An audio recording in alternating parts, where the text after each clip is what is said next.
শেষ পর্যন্ত নিউজিল্যান্ড সিরিজে প্রথম ওডিআই একাদশে ৩ পরিবর্তন নিয়ে চমক দেখালো বিসিবি। বিস্তারিত জানতে পুরো ভিডিওটি দেখুন। সাদা বলের সিরিজ খেলতে আজ বাংলাদেশে পৌঁছাবে নিউজিল্যান্ড ক্রিকেট দল। এ সিরিজকে সামনে রেখে ইতোমধ্যে দল ঘোষণা করেছে বাংলাদেশ এবং নিউজিল্যান্ড দুদলই। বেশ কয়েকজন তারকাকে ছাড়া বাংলাদেশে আসছে কি উড়া।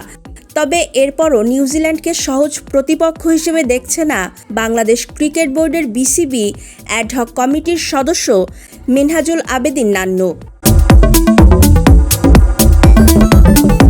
গতকাল গণমাধ্যমের সঙ্গে আলাপকালে নান্নু বলেন, আমার মনে হয় নিউজিল্যান্ড স্কোয়াডে একাধিক বড় তারকা না থাকা হালকা করে নিলে কিন্তু আমরা আবার বিপদে পড়তে পারি।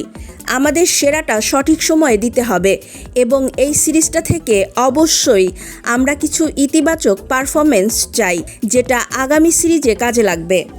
নিউজিল্যান্ড সবসময় প্রতিদ্বন্দ্বিতাপূর্ণ দল বলেও মনে করিয়ে দেন সাবেক এই নির্বাচক। তিনি বলেন, নিউজিল্যান্ড যথেষ্ট ভালো দল এবং সব ফরম্যাটের খেলাতেই কিন্তু একটা চ্যালেঞ্জ সবসময় যে কোনো দেশকে দেয়। সেই হিসেবে নিউজিল্যান্ড সিরিজটা অত হালকাভাবে নেওয়া যাবে না, কারণ যেহেতু আমাদের ঘরের মাঠের খেলা, আমাদের পয়েন্টগুলো খুব দরকার আছে। এবার দেখে নেওয়া যাক কেমন হতে পারে সেরা একাদশ। বরাবর সাইফ হাসান, সাথে তানজিদ হাসান তামিম, ৩ লিটন কুমার দাস, ৪ নাজমুল হোসেন শান্ত, ৫ তাওহিদ হৃদয়, ৬ সৌম্য সরকার, ৭ মেহেদী হাসান মিরাজ অধিনায়ক, ৮ রিশাদ হোসেন, ৯ মুস্তাফিজুর রহমান, ১০ তাসকিন আহমেদ ও সর্বশেষ নাহিদ রানা।